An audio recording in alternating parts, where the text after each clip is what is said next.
The Masquerade Falls captain Jonas Hartwell had been flying cargo runs between the Terran colonies for 12 years, and not once had he questioned why his ship, the Wandering Star, felt heavier than its manifest suggested.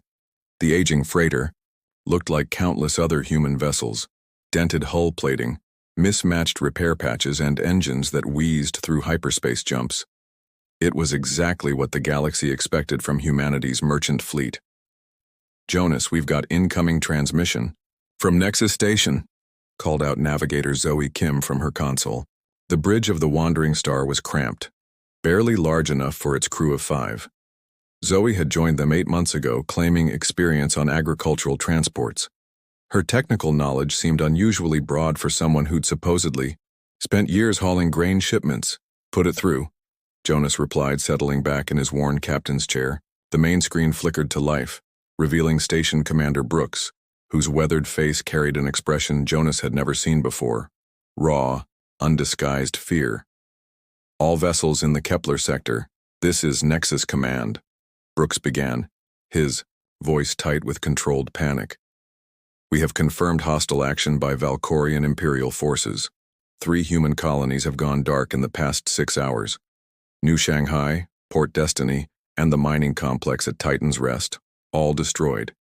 Communications Officer Derek Walsh spun around in his chair, his young face pale. "Commander, did you say destroyed? What about evacuation protocols?" Brooks shook his head grimly. "No survivors, son. The Valkorians aren't taking prisoners. They're not even making demands. This is total warfare." He paused, consulting something off-screen. "I'm implementing emergency authorization Omega-7. All human vessels are to activate contingency systems immediately."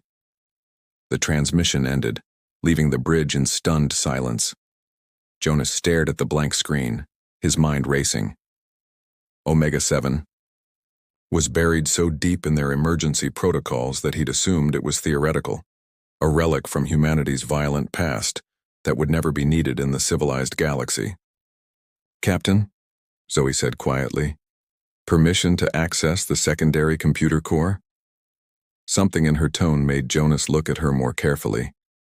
The woman he'd known as a simple navigator was standing straighter, her eyes sharp with an alertness that hadn't been there before.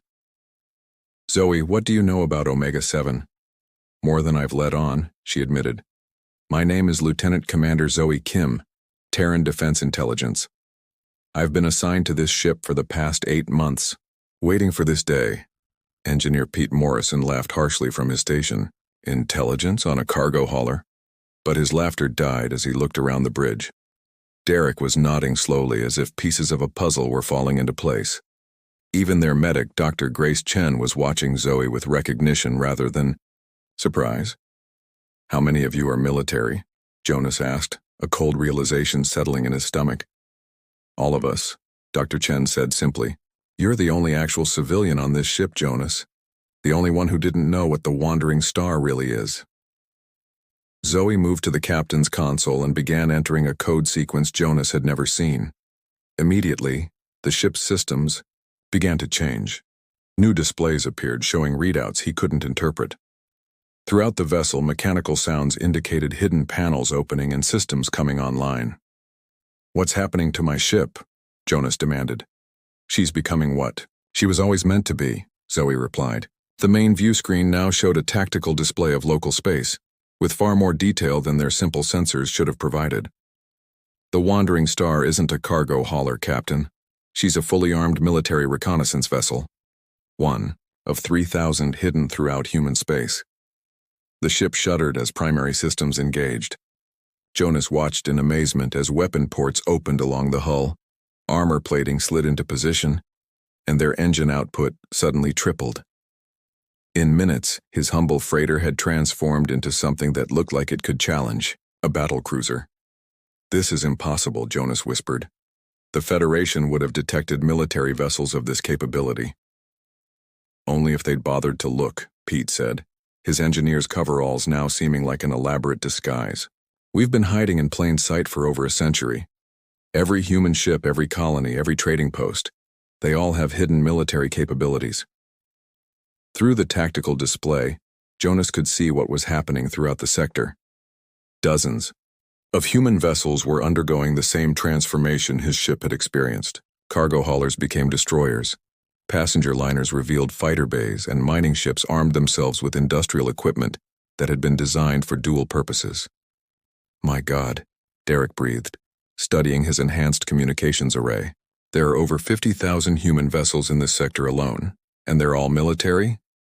Every single one, Zoe confirmed.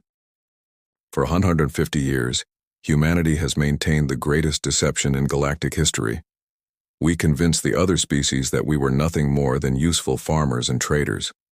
Meanwhile, we built the most advanced military force the galaxy has ever seen.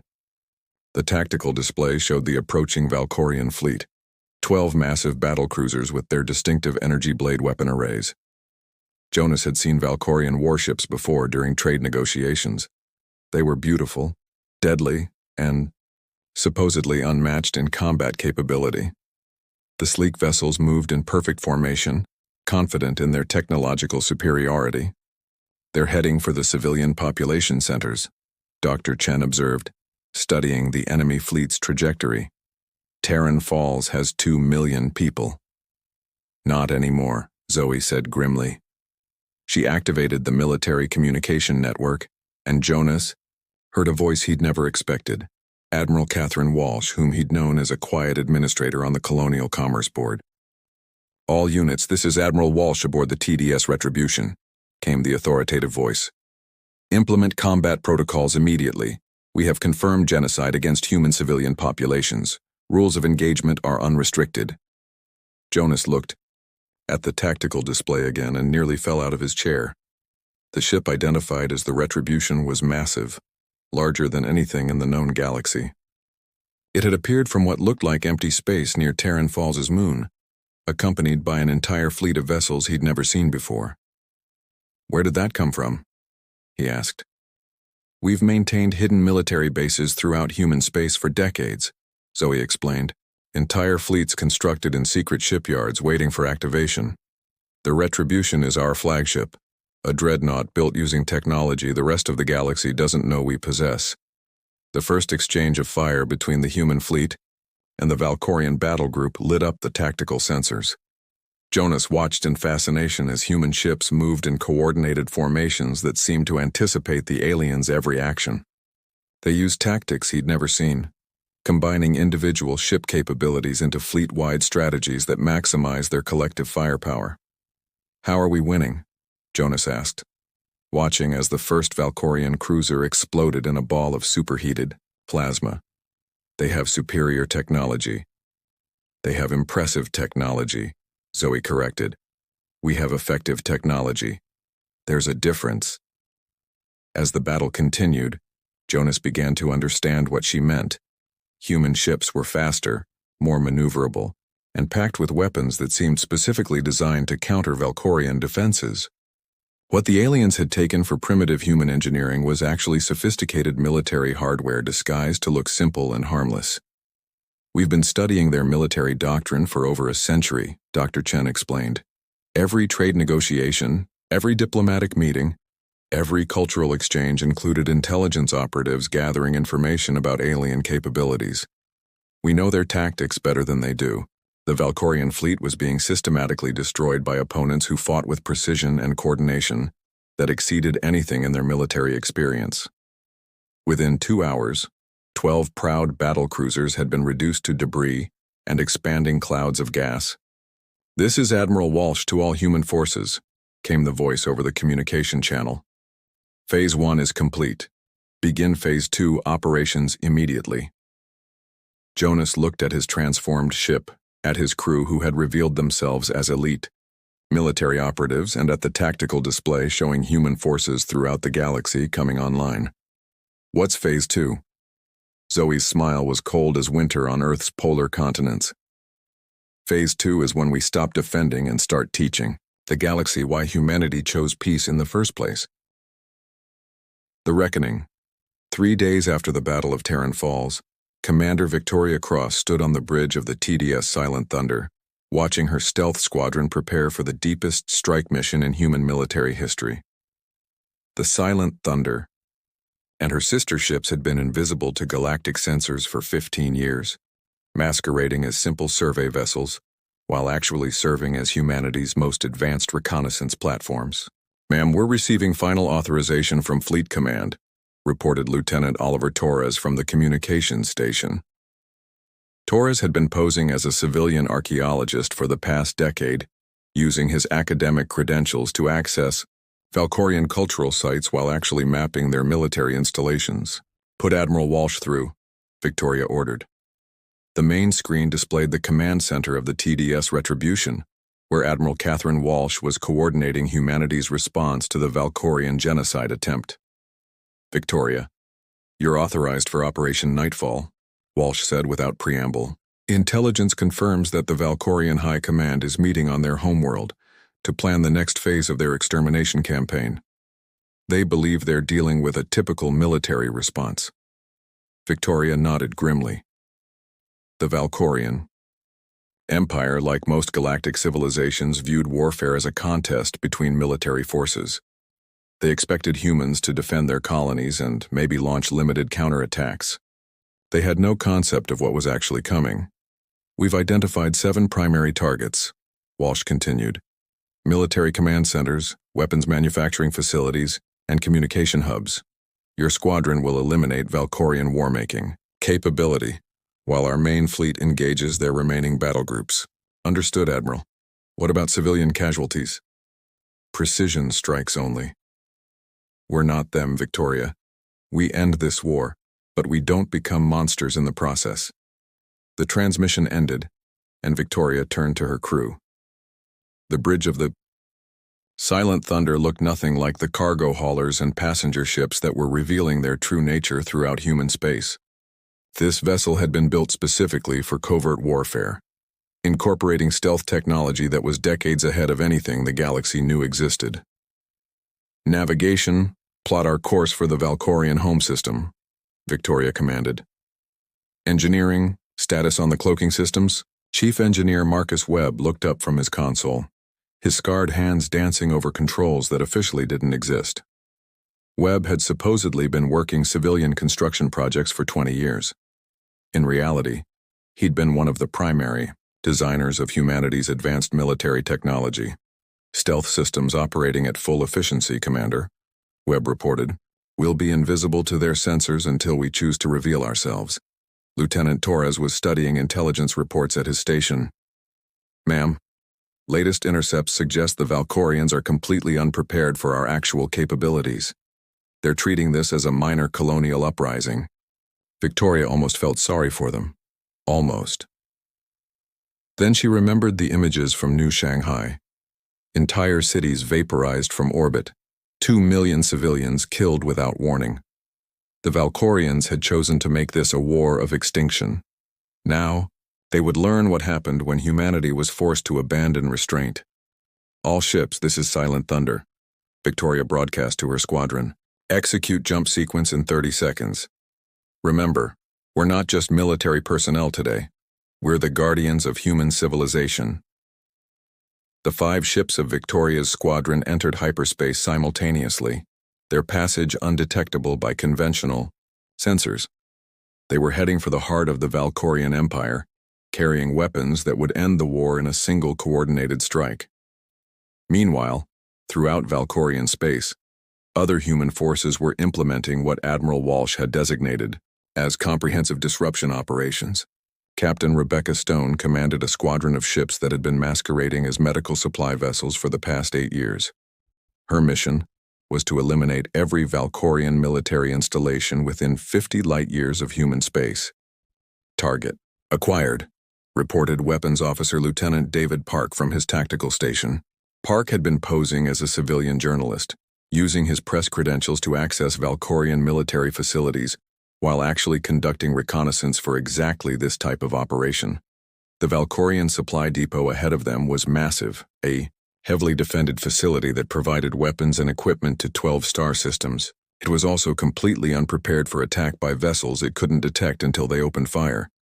"All ships, implement attack pattern Zulu," Rebecca commanded. "Disable their communications first, then eliminate defensive systems." Her squadron, moved with the precision of a surgical team. The Mercy's hand, healing grace, and doctor's orders had spent years appearing to be simple medical transports. In reality, they were some of the most heavily armed vessels in human space, equipped with weapons that could crack planets if necessary. The attack was over in minutes. The Valkorian supply depot, which should have been able to withstand assault by an entire battle fleet, was reduced to expanding debris by 5 ships the size of destroyers. "Ma'am," David reported, "we're receiving surrender requests from 6 Valkorian patrol groups in this sector." "Ignore them," Rebecca replied coldly. "They didn't accept surrender from our civilians." This pattern was being repeated throughout Valkorian space. Human forces that had been invisible for decades were systematically dismantling the alien empire's ability to wage war. Supply lines were being severed, military installations destroyed, and command structures disrupted by opponents who seemed to understand Valkorian capabilities better than the Valkorians themselves. On the Valkorian homeworld of Crystal Prime, Supreme Military Coordinator Vextar stood before the Emergency War Council, trying to explain how their magnificent empire was being destroyed by what should have been primitive humans. "Our entire Third Fleet has been eliminated," Vextar reported, his crystalline features reflecting the harsh light of the council chamber. 17 supply depots have been destroyed. Communication with 47 military installations has been lost. Elder Council member Zelthax gestured toward tactical displays showing the scope of human military operations. "How is this possible? Our intelligence indicated that humans possessed no significant military capabilities." "Our intelligence was wrong," Vextar admitted. "The truth was more devastating than simple error. Humanity had conducted the most successful deception operation in galactic history, convincing every major species that Earth's children were harmless farmers and traders. What the Valkorians didn't know was that Commander Victoria Cross and her stealth squadron were already in orbit above their homeworld, preparing to end the war with surgical precision. "All ships, final weapons check," Victoria commanded. "Remember, we're targeting military and industrial facilities only. No civilian casualties." The Silent Thunder and her sister ships had approached Crystal Prime completely undetected, their advanced stealth systems rendering them invisible to even the most sophisticated Valkorian sensors. Below them, the aliens' homeworld glittered with cities that had never known war. "Ma'am," Lieutenant Torres reported, "we have positive identification on all 7 primary targets. Military command centers are active, suggesting they're coordinating the remaining war effort." Victoria studied the tactical display. 7 precise strikes would end Valkorian military coordination and cripple their ability to continue the genocide campaign. It would also demonstrate to the galaxy that humanity's restraint had been a choice, not a limitation. "All ships weapons free," Victoria commanded. "Execute Operation Nightfall." The stealth squadron revealed itself for exactly 30 seconds, long, enough to deliver precision strikes that eliminated 7 military targets simultaneously. The weapons they used were beyond anything in known galactic technology, delivering devastating effects while leaving surrounding civilian areas completely untouched. As quickly as they had appeared, the human ships vanished back into stealth mode, leaving the Valkorian homeworld's military command structure in ruins. "This is Admiral Walsh to all human forces," came the broadcast across the military network. "Phase 2 is complete. The Valkorian Empire's ability to wage war has been eliminated. Begin Phase 3, restoration of order." Captain Jonas Hartwell, still adjusting to the reality that his cargo hauler was actually a sophisticated warship, watched as human fleets throughout the galaxy began implementing what could only be described as military occupation. But it wasn't conquest in any traditional sense. "What exactly is Phase 3? Jonas asked Commander Zoe Kim, who had fully embraced her role as his military advisor.